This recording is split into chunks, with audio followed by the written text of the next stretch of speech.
बिस्मिल्लाहिर्रहमानिर्रहीम। अस्सलाम वालेकुम नाज़रीन। प्रोग्राम लास्ट टाइम में आपके साथ मैं हूँ मेरीन सब्तैन।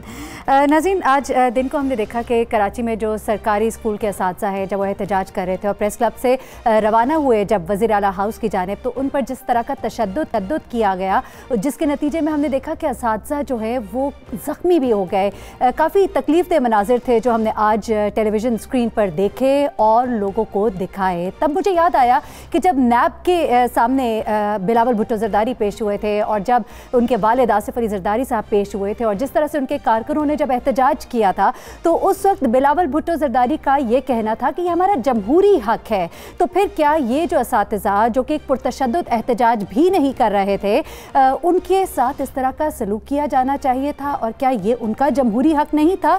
सिंध की तर्ज हुक्मरानी पर हम अपने पहले सेगमेंट पे बात करेंगे। उसके बाद हम बात करेंगे बिलावल भुट्टो की, जिनका मार्च जो है ट्रेन मार्च वो इख्तिताम पजीर हुआ लाड़काना पहुंचकर।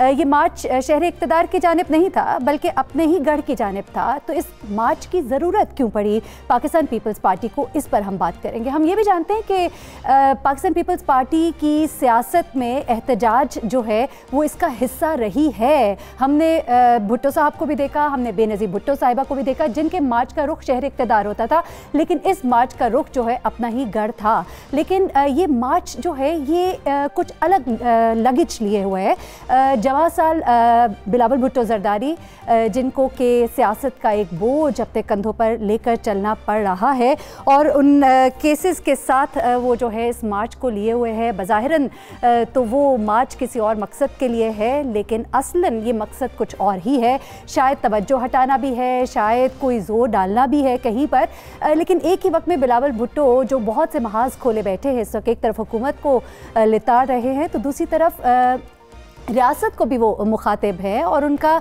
जो बयानिया है उसे इस वक्त तज्जियाकारों की निगाह में कौमी बयानिए के ख़िलाफ़ करार दिया जा रहा है। ये कहा जा रहा है कि ये कौमी मुफाद में नहीं है। इस पर भी हम बात करेंगे और ये भी बात करेंगे कि क्या अगर इस एहतजाज का या मार्च का रुख अगर शहर इक़्तिदार की तरफ हो तो क्या पाकिस्तान पीपल्स पार्टी इसकी मुतहम्मिल भी होगी कि नहीं, इस पर बात करेंगे। सबसे आखिर में हम बात करेंगे इमरान खान साहब, जिन्होंने 50 लाख घरों की तामीर के लिए हाउसिंग स्कीम अप्रैल में शुरू करने का ऐलान कर दिया। एक और अच्छा फैसला, एक ऐसा कदम, अच्छी बात है, बहुत अच्छी बात है। लेकिन हम अपने सेगमेंट में ज़रा मुख्तलिफ बात करेंगे। हम बात करेंगे कि ये जो स्कीम इमरान खान साहब शुरू कर रहे हैं, इस तरह की स्कीम्स हमने देखा कि पिछली हुकूमतों ने भी शुरू की। आशियाना हाउसिंग स्कीम की भी हम बात करेंगे। अगर ये किस तरह से मुख्तलिफ होगी उस स्कीम से और किस तरह से डिलीवर किया जाएगा आवाम तक, ये स्कीम जो है ये पहुँचेगी किस तरह से, ये सरमाया कहाँ से आएगा, ये ज़मीन कहाँ से आएगी और उसके बाद हकदार को उसका हक कैसे पहुंचेगा। जहां हज और प्लॉटों की कुरंदाजी में किस कदर बेकायदगियां हमें नज़र आती हैं, वहां पर ये प्रोसेस जो है शफाफियत के साथ और वेल प्लान तरीके से किस तरह डिलीवर हो पाएगा, इस सब पर गुफ्तगू करेंगे आज के प्रोग्राम में। पहले से जहां हम अपने साथ का जिक्र करेंगे, इसमें हमारे साथ जो मेहमान है रेहान हाशमी, एडिटर साउथ हमारे साथ मौजूद है, नवाब अली वस्सान साहब रहनुमा पाकिस्तान पीपल्स पार्टी और अशरफ खासखेली सदर टीचर्स एसोसिएशन सिंध हमारे साथ इस वक्त मौजूद हैं। रेहान, पहले तो आपकी तरफ आ जाते हैं, ज़रा थोड़ी सी सिचुएशन बताइएगा कि ऐसी क्या ज़रूरत पड़ गई थी कि जो तशद्दुद का रास्ता इख्तियार करना पड़ गया पुलिस को। हमने तो देखा था कि बड़ा ही एहतजाज किया गया था कि पुलिस ने क्यों कारकुनों पे हाथ उठाया जब नैब में पेश हुए थे बिलावल, तो यहाँ पर क्या ऐसा किया था इन असातिज़ा ने? देखिए, सिर्फ इनका कसूर ये था कि ये अपने मुतालबात के हक़ में गुज़िश्ता कई सालों से धक्के खा रहे हैं। इन्होंने जितनी मुश्किल से नौकरियां हासिल की थी सिंध में 2012-13 के दौरान, मुबैना तौर पर बहुत से ऐसे लोगों से हमने बात की थी 2013 में, 14 में, 15 में, 16 में, 17 में। इन्होंने कहा था कि जो हमने घरों की मुख्तलिफ चीज़ें बेच के, मुबैना तौर पर बहुत से लोगों ने 2 लाख रुपए से लेके 4 लाख रुपए से लेके 8 लाख रुपए तक रकम दी थी। और उस वक्त के जो वजीर थे तालीम, मुबैना तौर पर पीर मजरूल हक साहब ने ऐसा कहा जा रहा था कि लाइन लगाकर ये बांटे थे उन लोगों से जो हकदार थे, जो पढ़े लिखे लोग थे, उनसे पैसे लेके इनको अपॉइंटमेंट लेटर दिए थे। ये क्या कह दिए थे कि आपकी नौकरियां पक्की हैं और जिस शहर में, जिस सूबे में बेरोज़गारी ज़्यादा हो तो वहाँ लोग समझते हैं कि अपनी जमा पूंजी, अपनी गायें भैंसें चीज़ें बेच के रोज़गार हासिल करें, अपने घर का चूल्हा जलाएं। तो उनके साथ वही हुआ, लेकिन उसके साथ पता ये चला 4 साल बाद तकरीबन के वजीर जो सेक्रेटरी तालीम है उन्होंने तमाम को कहा जी ये गैर कानूनी भर्तियां थी, वो तमाम की तमाम गैर कानूनी करार दे दी गई। लेकिन इसकी जो रकम थी उस वक्त तकरीबन जो हमें पता चली थी 80 से 90 करोड़ रुपए इसके एवज हासिल किए गए थे। लेकिन ये फिर भी असादा पढ़ाते रहे, अपने घर का चूल्हा जलाते रहे। इसमें मुख्तलिफ 3 कैटेगरीज की, एक असादा के जो जूनियर टीचर थे, एक PhD थी, एक HST थी। उन तीनों का ये मुतालबा है कि इनकी तनख्वाहें दी जाएं, इनके जो 18 ग्रेड के टीचर्स हैं वो कहते हैं उनके अलाउंस बढ़ाए जाएं। लेकिन सबसे बड़ा अलमिया यह है महरीन कि जिनको अपॉइंटमेंट लेटर दिए गए थे गुज़िश्ता 2012-13 में, वो आज भी धक्के खा रहे हैं, उनके घरों में चूल्हे नहीं जल रहे, तनख्वाहें नहीं है। जो मौजूदा वजीर हैं, वजीर तालीम सरदार शाह, उन्होंने कोशिश ज़रूर की है और उन्होंने लेकिन ये कहा है, हमारे जराए कहते हैं कि 2019 से आपको कन्फर्म किया जाएगा, बाकी तनख्वाहें जो आपको नहीं मिल सकती।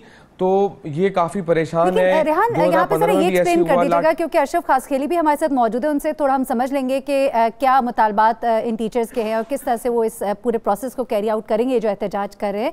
लेकिन हमें ये भी मालूम है कि सुप्रीम कोर्ट ने सिंध में असातिज़ा की बहाली की दरख्वास्त जो है वो मुस्तरद कर दी थी और ये कहा था कि ये भर्तियों का पूरा अमल ही गैर कानूनी है। तो अब ये बात तो सुप्रीम कोर्ट की तरफ से कह दी गई ना, तो इसमें अब सिंध हुकूमत कहाँ पर स्टैंड करती है और इन्होंने क्या करना है जो ये नहीं कर रहे, जिस पर के असातिज़ा एहतजाज कर रहे हैं? देखिए, असातिज़ा का मुतालबा है कि इन्हें कन्फर्म मुस्तकिल किया जाए, इनकी तनख्वाहें दी जाएं, जो इनके एरियर्स थे वो दिए जाएं। 2014, 15, 16 में भी इनके ऊपर लाठीचार्ज हुआ, इसी तरह गिरफ्तार हुए, इसी तरह इन पे वाटर कैन का इस्तेमाल हुआ। तो चौथा साल है, अगर मुझे जहाँ तक याद है। आज जो हुआ इनके साथ जख्मी हुए, जो बच्चों को तालीम देते हैं उन असातिज़ा का इस तरह किया गया, तो अंदाज़ा लगा लें कि जो तालीम बच्चों को फराम की जाती है, बच्चों पर क्या असरात पड़े होंगे। इसमें ख़वातीन भी थी, बुजुर्ग असातिज़ा भी थे, नौजवान भी, सबको मारा गया, उन पर लाठी चार्ज किया गया और ऐसा सलूक किया गया कि किसी और के खुदा न खास्ता ये कोई जराइम पेशा अनासिर हैं, कोई कब्जा माफिया हैं, कोई भी ऐसा कुछ नहीं था। लेकिन जिस तरह इन पर तशद्दुद किया गया वो काबिल अफसोस है।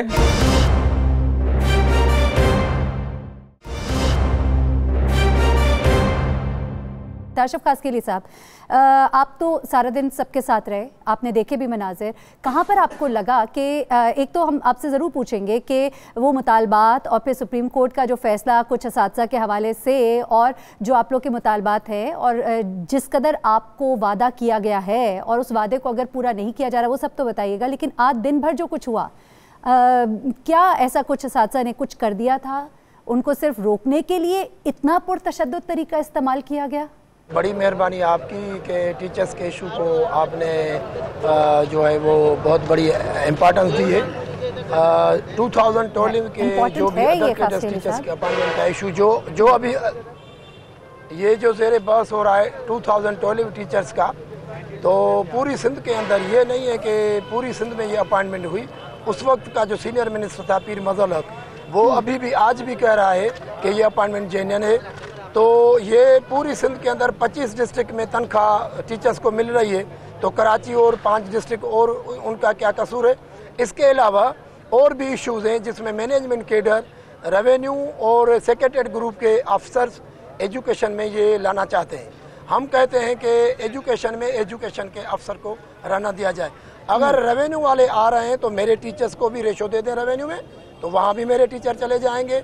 और टाइम स्केल की इन्होंने एग्रीमेंट की थी सिंध गवर्नमेंट ने, जो कोर्ट में जमा की थी इन सब ने, और जिसमें HST के मसावी ग्रेड जो टीचर हैं उनको 20 ग्रेड देना था, 17 ग्रेड के मसावी जो टीचर्स हैं JST उनको 17 ग्रेड देना था।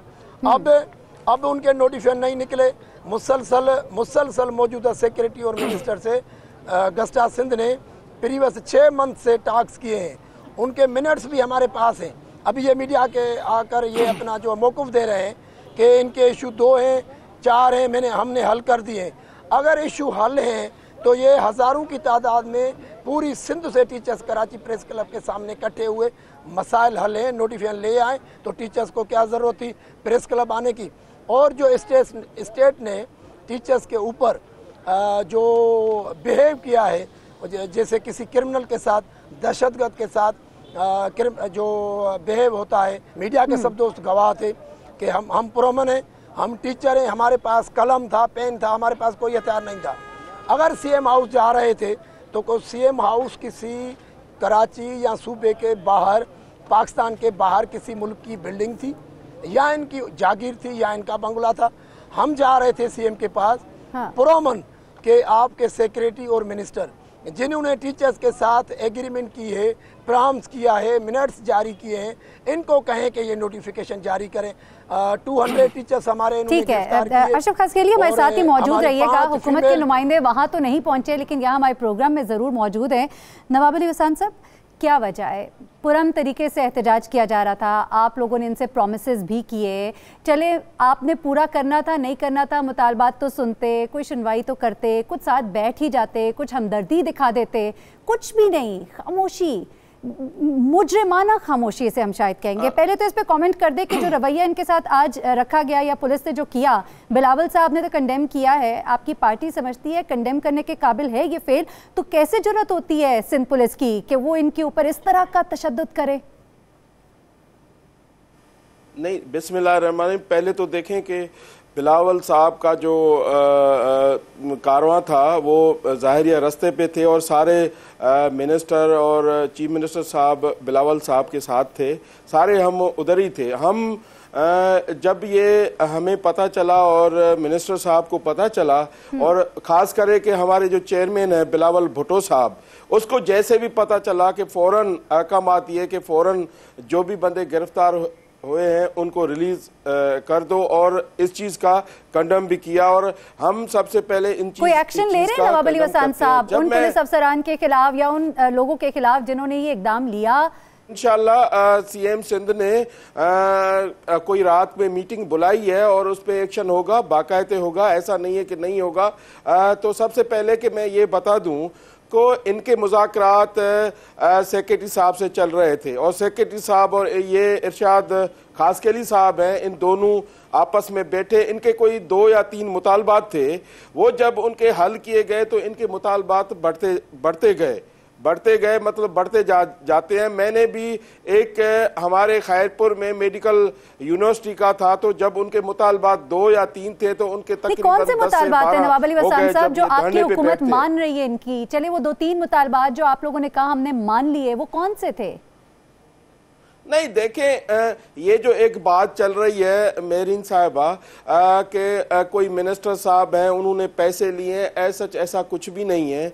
हम चाहते हैं कि तालीम को फ़रोग दिया जाए, तालीम बेहतर हो। बिलावल साहब ने बिल्कुल एक्शन लिया हुआ है कि मिनिस्टर को, सीएम सिंध को साहब को ये कहा है कि मुझे तालीम चाहिए सिंध के स्कूलों की। अगर हम देखें, अगर तालीम नहीं होगी तो मुआशरा कैसे बेहतर होगा, मुआशरा कैसे आगे बढ़ेगा? हमारे सिंध में कैसे बदलेगा, कैसे बढ़ेगा आगे? आप लोग तो सिंध पुलिस की वर्दी चेंज कर रहे हैं, उसके मुताबिक उसके साथ साथ उनका कुछ बिहेवियर भी चेंज करा दीजिए ना। चाहे नाबीना अफराद होंगे, इससे पहले आपके डॉक्टर्स एहतजाज पर थे, अब असातिज़ा एहतजाज पर है, ये तरीक़ाकार क्या है? आप लोग 18वीं तरमीम को बुनियाद बनाकर विफाक से हर वक्त झगड़ा करते हैं और ये 18वीं तरमीम जिस मकसद के लिए आप लोग इसको इस्तेमाल करते हैं, मेरी तो बात सुन ले। आपसे नहीं देखे, ये डॉक्टर पंजाब में भी थे, ये टीचर पंजाब में भी हैं, ऐसा नहीं है कि ये सिंध में है कि सिंध उनके साथ ज्यादती कर रही है। हम इस चीज को नहीं मानते। मेरी बात तो सुने ना, पहले बात तो सुने ना। हम इस चीज को बिल्कुल नहीं मानते कि किसी के ऊपर लाठी चलाई जाए, किसी के ऊपर आंसू गैस चलाया जाए। अगर कोई कानून को हाथ में लेगा, जाहिर ये गवर्नमेंट हरकत में तो आएगी, पर हम असातिज़ा को इज्जत करते हैं, रेस्पेक्ट देते हैं और जो पढ़ाते हैं, जो नहीं पढ़ाते, शायद कोई भी बाप होगा, जो बेटू का बाप होगा, कोई भी इज्जत नहीं करेगा। हम चाहते हैं कि तालीम को बेहतर बनाएं, फ़रोग दें। तो इरशाद साहब या दूसरे थे सारे, हम अभी इकट्ठे आ रहे थे, मिनिस्टर एजुकेशन और सरदार शाह साहब और हम और भी दोस्त थे। तो उससे जब मैंने पूछा, उसने ये कहा कि हमने जो इनके 2 या 3 मुतालबात थे वो तो हमने मान लिए। जब इनके मुतालबात बढ़ते गए तो जाहिर है सेक्रेटरी साहब ने शायद उसको नहीं एक्सेप्ट किया। तो अभी मैं जा रहा हूं और बिलावल साहब ने मुझे हुक्म दिया है इनके साथ बैठ के कोई जो भी मसले हैं उनके हल किए जाएं और इससे भी माजरत कर लें जो जिसके साथ ज्यादती हुई है, जिसका कोई डंडा लगाए। तो पाकिस्तान पीपल्स पार्टी, हम जमहूरियत पे यकीन रखते हैं, हम ऐसी चीज नहीं करना चाहते। जिसकी भी दिल आजारी हुई है हम भी उनसे माजरत करते हैं और ऐसा नहीं होना चाहिए। अगर कुछ कुछ हुआ है तो जाहिर ही है हम उस्तादों को भी रिक्वेस्ट करते हैं कि कभी भी कानून के दायरे में रह के और ये कानून हाथ में नहीं लें। आप जब प्रेस क्लब में बैठे हैं तो सीएम हाउस जाने की क्या जरूरत पड़ी, ये नहीं होना चाहिए। इस तरीके से जो टीचर हैं उनको अपना काम करना चाहिए, परफॉर्म दिखानी चाहिए और ये सब चाहेंगे, आप भी चाहेंगे। लेकिन एहतजाज जो है वो जमहूरियत का हिस्सा है और जमहूरियत का हुस्न है कि अगर एहतजाज किया जाए तो उसे बर्दाश्त भी किया जाए। और सिंध हुकूमत को चले आप तो कहते हैं कि हम कंडेम करते हैं, लेकिन आप अपनी सिंध पुलिस को भी फिर कुछ सिखाइए जरूर, क्योंकि जो है सिर्फ यूनिफॉर्म तब्दील कर देने से नहीं तब्दील होते। रवैयों को तब्दील करने के लिए बहुत से इस्लाहात करनी पड़ती हैं, बहुत से प्रोग्राम्स तरतीब देने पड़ते हैं, उनको कुछ सिखाने की जरूरत जरूर है। और ये सिर्फ हम सिंध पुलिस के लिए नहीं बात करेंगे, अगर पंजाब पुलिस भी इस तरह करती है तो हम हमेशा वहां पर भी तनकीद करते हैं। लेकिन इस वक्त जो आज के मनाजिर थे वो बहुत ही तकलीफ देते हैं और हम उम्मीद करेंगे कि सिंध हुकूमत इस वक्त जरूर तवज्जो देगी। अशोक खासकी साहब, आपका बहुत शुक्रिया, आप हमारे साथ मौजूद थे। हम ब्रेक लेंगे नाजरीन, ब्रेक से जब हम वापस आएंगे तो कुछ जिक्र करेंगे बिलावल भुट्टो की अपने ही गढ़ में ट्रेन मार्च पर।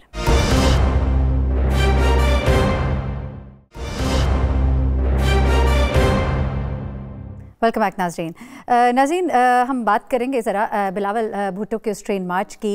यहाँ पर ये भी ज़रूर मैं कहना चाहूँगी कि जब हमने बिलावल को देखा इस ट्रेन मार्च में तो ये ज़रूर दिखाई दिया कि एक बड़े सियासी करियर का उनका आगाज़ ज़रूर हो गया है। जिस तरह से जगह जगह वो खिताब करते रहे और जिस तरह से वो इंटरव्यूज़ देते रहे, जितने वो कॉन्फिडेंट नज़र आए, तो यहाँ पर तो ये कह सकते हैं कि इस हद तक तो उनके बड़े सियासी करियर का आगाज़ हो गया। लेकिन ये वाकई क्या एक बड़े सियासी करियर का आगाज़ है? क्योंकि एक ट्रेन मार्च इस वक्त में किस मकसद के लिए, ये सवालात, रुख इसका क्या है, ना शहर इक़्तिदार है, अपने ही गढ़ की तरफ जा रहे हैं, तो मकसद इसका क्या है? इस सेगमेंट में हमारे साथ राव खालिद साहब, सीनियर तज्ज़ियाकार, उन्होंने हमें ज्वाइन किया है। रेहान हाशमी, नवाब अली वस्सान साहब हमारे साथ बदस्तूर मौजूद है, जबकि ज़ुबैर उमर अब से कुछ देर के बाद हमें ज्वाइन करेंगे।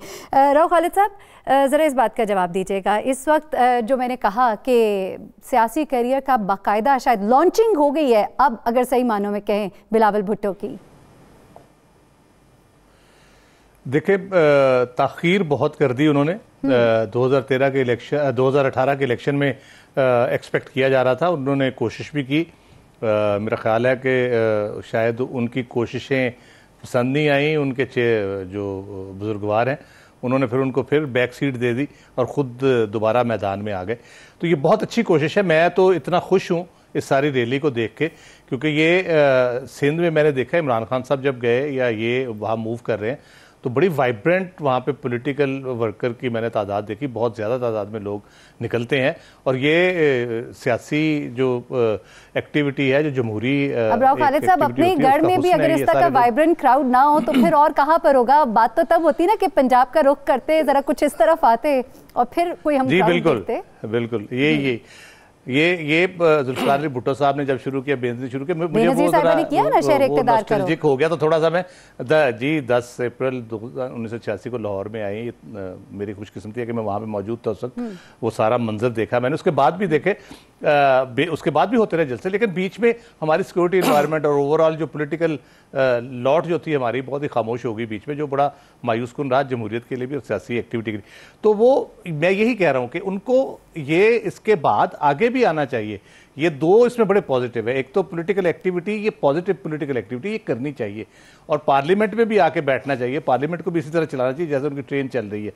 दूसरी जो उसमें है कि एक पुरअमन मुल्क की निशानी के तौर ये देखी जा रही है। मैं तो उसको बड़ा पॉजिटिवली उस तरह से देख रहा हूं। उनको ये आना चाहिए, पंजाब में आएंगे। इस ट्रेन मार्च का मकसद क्या था? जी, मकसद मेरा तो ख्याल है कि कोई बहुत बड़ा मकसद नहीं है। मकसद सिर्फ ये था कि वहाँ पे एक अच्छा राव खालिद साहब, माजरत के लिए मैं आपकी तरफ आती हूँ वापस। अभी हमें ज़रा ज़ुबैर उमर साहब ने ज्वाइन किया है टेलीफोन लाइन पर, ज़रा उनसे बात कर लेते हैं। ज़ुबैर उमर साहब, मोहम्मद ज़ुबैर साहब, ये बताइएगा कि इस वक्त जो ये ट्रेन मार्च की है बिलावल ने, और जो अभी एक ये भी बात की जा रही है कि बयानिया जो है उनका इस वक्त जो नारा है उनका, ये नारा वही है जो पाकिस्तान मुस्लिम लीग नून का भी है। पाकिस्तान मुस्लिम लीग नून भी ये कह रही है कि ये एहतसाब नहीं है, ये सियासी इंतकाम है। तो फिर क्या इस ट्रेन मार्च को आप देख रहे हैं कि एक अच्छी मार्च थी, मिलकर कोई इस्लामाबाद का रुख किया जा सकता है, पाकिस्तान मुस्लिम लीग नून और पीपल्स पार्टी? देखें, पाकिस्तान पीपल्स पार्टी अलग सियासी जमात है उसको अपना जाहिर है अपना सियासी जो भी डिसीजन है उनको अपना खुद लेना है और हम उस हवाले से तो उसको सपोर्ट कर रहे हैं कि हर सियासी जमात का हक होता है कि वो जो भी लाया अमल इख्तियार करना चाहे और इश्यूज भी ऐसे हैं। इस हद तक तो पाकिस्तान पीपल्स पार्टी और पाकिस्तान मुस्लिम लीग नवाज में बिल्कुल इत्तेफाक है कि जो नैब का जो तरीक़ेकार है वो अकाउंटेबिलिटी से ज़्यादा विच हंटिंग है और जाहिर सी बात है हमें एतराज़ भी है और हम समझते हैं कि ये सारा प्रोसेस जो है ब्रॉड बेस्ड होना चाहिए और एक असूल के तहत होना चाहिए।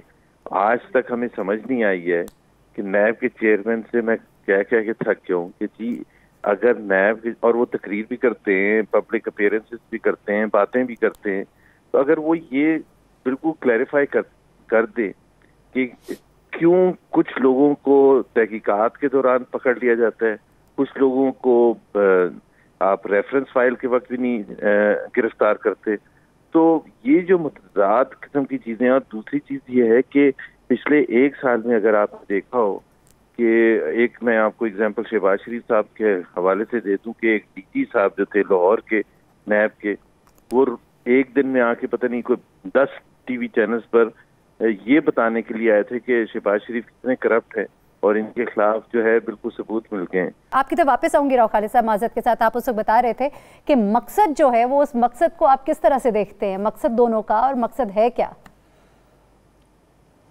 अभी तो मकसद मुझे लग रहा है कि अपने वोटर से एक वहाँ पे कांटेक्ट करना, फिर 4 अप्रैल को बरसी है जुल्फ़िकार अली भुट्टो की, उसके लिए एक वो मोटिवेट करना किस किस्म का रश वहाँ पे होता है। 4 अप्रैल को फिर वो उस इज्तिमा के हवाले से फिर वो अपना फैसला करेंगे कि किस तरह से उसको लेके आगे चलेंगे। अगर वो इसको किसी तहरीक की बुनियाद बनाना चाहते हैं, वो समझते हैं कि इससे बहुत बड़ी तहरीक बन सकती है, तो मेरा ख्याल है बहुत से एलिमेंट्स उसमें से मिसिंग है।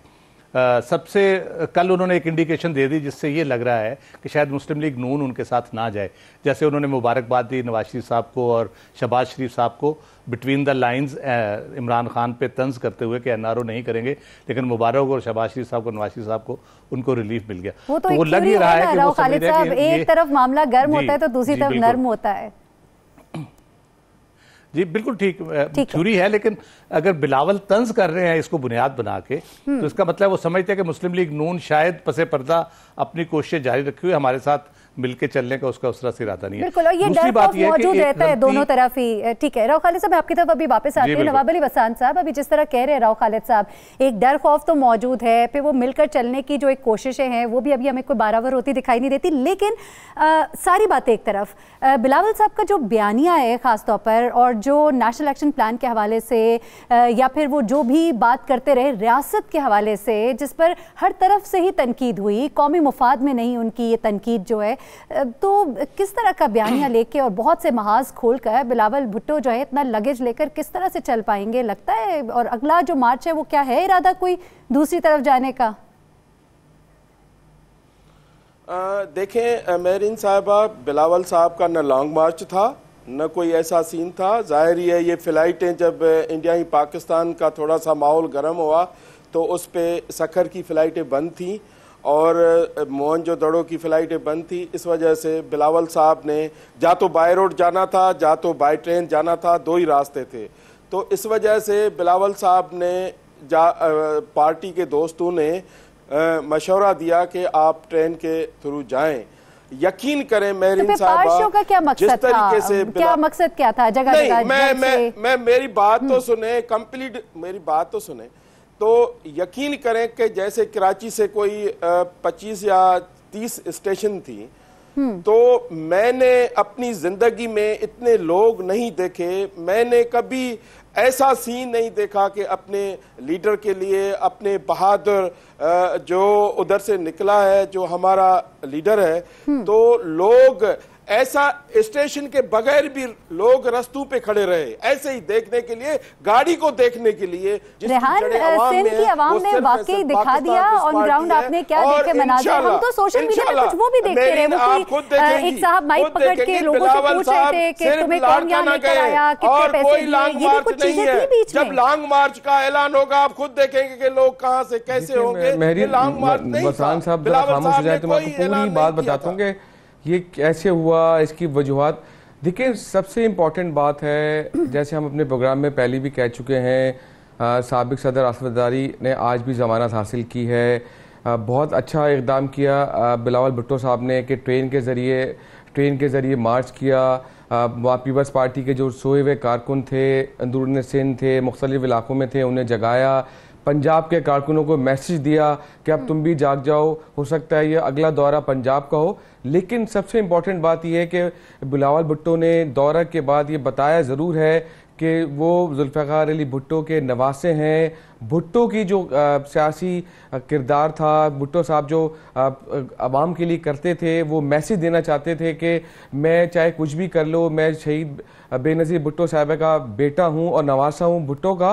तो वो मैसेज तो उन्होंने ज़रूर दे दिया है, इसमें वो काफ़ी हद तक कामयाब हो गए। लेकिन एक मैसेज इसमें ज़रूर है कि वो बताना ये भी चाहते हैं कि हमारे साथ ज़्यादतियाँ हो रही हैं। आइंदा दिनों में अगर साबिक सदर आसिफ जरदारी और मोहतरमा फरियाल तारपुर अगर पकड़े जाएँ तो आपने हमारा साथ देना है, क्योंकि हम तो पहले ही कह रहे हैं कि हमारे साथ ज्यादती हो रही है। केस कराची से इस्लामाबाद मुंतकिल हो गया, 16 की जगह 20 से ज़ायद रेफरेंसेस बनाए जा रहे हैं। वो तमाम बातें थी जो इस ट्रेन मार्च में सामने आई हैं, और बताना भी जरूरी था इस मार्च का। देखिए, जो मैं समझता हूँ, एक तो मकसद ये भी था, दूसरी कि बिलावल भुट्टो की जो सियासी बसीरत है वो काफ़ी बेहतर, बल्कि कहा जाए अच्छी हो गई कि वो समझते हैं कि आवाम से मिलने जुलने का एक ही रास्ता है। वो पहले जो सफ़र करते थे इतनी सिक्योरिटी में, हमने देखा हेलीकॉप्टर के ज़रिए जाते थे, कराची से कहीं भी जाना हो तो ट्रेन का सफ़र करके उन्होंने ये भी देख लिया कि कितनी मुश्किलात आती हैं सियासत में, और इन मुश्किल में उन्हें काम करना है। लेकिन महरीन, बड़ी हैरानकुन बात है, वायरल वीडियो पे आपने भी देखी, मैंने भी देखी, बड़ी अजीब सी बातें सामने आ रही हैं। हर पार्टी करती है, और पीपल्स पार्टी ने भी ऐसा लगता है मुबैना तौर पर किया कि जो खातून कह रही थी कि मुझे 2000 रुपये दे के बुलाया गया है, 200 रुपये दिए गए हैं, तो ऐसा भी हुआ होगा। लेकिन सबसे इम्पोर्टेंट है कि ये बात बतानी है अपने पीपल्स पार्टी के लोगों को, सिंध के ख़ास तौर पे, कि पीपल्स पार्टी पे अगर बुरा वक्त आए तो वो उनका साथ देंगे। अच्छा, चाहे उनकी लीडरों की गिरफ्तारी हो, चाहे वो करप्शन। मार्च, ये ट्रेन मार्च जो है, सॉरी, ये खत्म हो गई, मकसद पूरा हो गया कि नहीं हुआ? देखिए, अभी पूरा नहीं हुआ, क्योंकि पीपल्स पार्टी को अंदाजा है कि नैब जिस तरह शिकंजे बिल्कुल करीब उनके आ रही है। जी वसंत साहब कुछ कहना चाह रहे थे, उनको सुन लेते हैं। जी वसंत साहब, मैं ये कहना चाहता हूं कि क्या सिंध के साथ पाकिस्तान पीपल्स पार्टी के साथ ज्यादती नहीं हुई? शहीद जुल्फ़िकार अली भुट्टो को शहीद किया गया, फांसी पे लटका गया, बेनज़ीर भुट्टो को शहीद किया गया।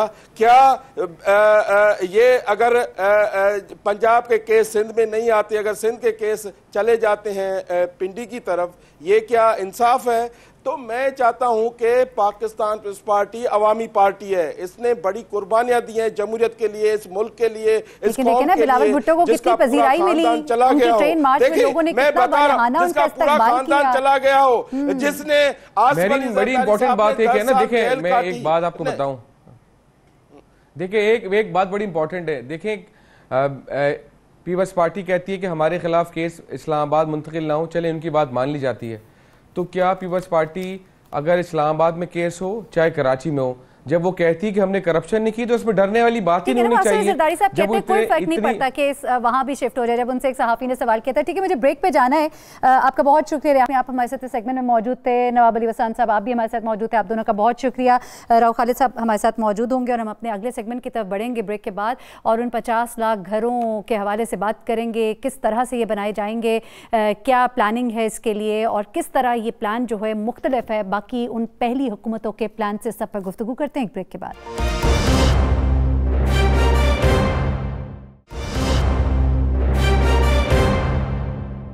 वेलकम बैक नाज़रीन। 50 लाख घरों के आगाज़ के हवाले से इमरान खान साहब ने कहा कि अप्रैल में इसके ऊपर काम जो है बाकायदा तौर पर शुरू हो जाएगा। इस सेगमेंट में हमारे साथ Zaigham Abbas Rizvi, chairman task force housing society मौजूद है, और राव खालिद साहब, सीनियर तजज़िया भी हमारे साथ मौजूद है।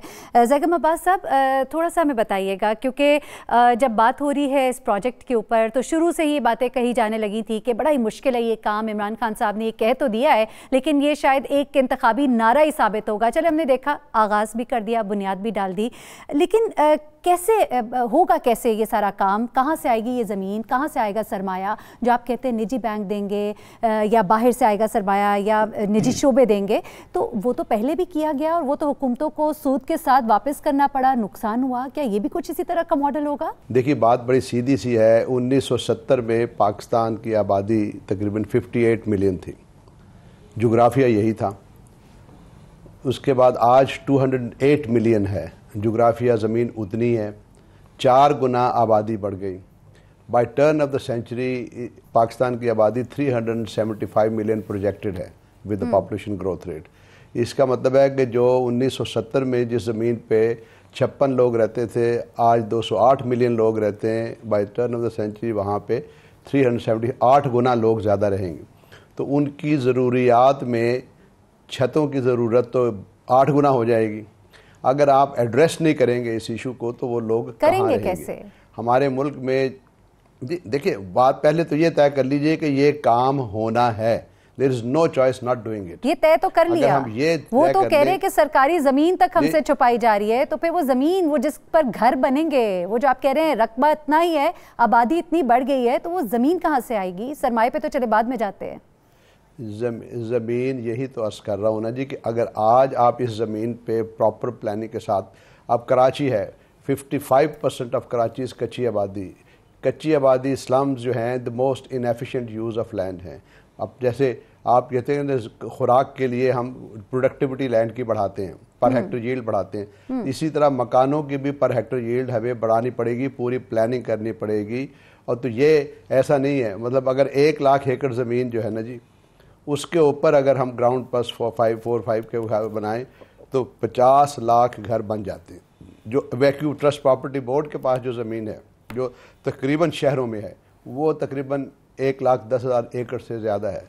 ये फेडरल लैंड है, उसके अलावा बेइंतहा और फेडरल लैंड है, फिर प्रोविंशियल लैंड है। आप चलते चले जाएं, नए शहर बसाइए। आप जाते हैं। इस सेगमेंट का थोड़ा मुख्तसर है, अगर सिर्फ ये हमें थोड़ा सा एक्सप्लेन ये कर देना कि ये ज़मीन जो है ये किस तरह से मेक अवेलेबल की जाएगी? ये सरमाया जो पहले स्कीम्स चल रही हैं जो नामुकम्मल हैं, क्या उनको भी मुकम्मल करने का इरादा है? प्लान क्या है ओवरऑल? देखें, जो पहले अभी स्कीम्स चल रही हैं जो गवर्नमेंट की हैं, जहाँ पे बहुत कम है, लेकिन वो यकीनन मुकम्मल करनी है। जो प्राइवेट सेक्टर डेवलपर्स हैं वो तो अपनी स्कीम मुकम्मल करते ही हैं। उनको जहाँ पे वो अगर ज़मीन दे रहे हैं तो ज़मीन के प्लॉट करके बेचते हैं, नहीं तो अगर जहाँ लोगों ने घर बनाने हैं तो घर बना के बेच रहे हैं। लेकिन असल चीज़ है कि जो नए हमने घर बनाने हैं तो उसके लिए, जैसे अभी हमने एक पंजाब में कई शहरों में प्रोविंशियल गवर्नमेंट ने अपनी लैंड आइडेंटिफाई की है और अगले मिडल ऑफ अप्रैल में प्राइम मिनिस्टर इंशाल्लाह उनमें से कुछ स्कीमों का इफ्तिताह करेंगे।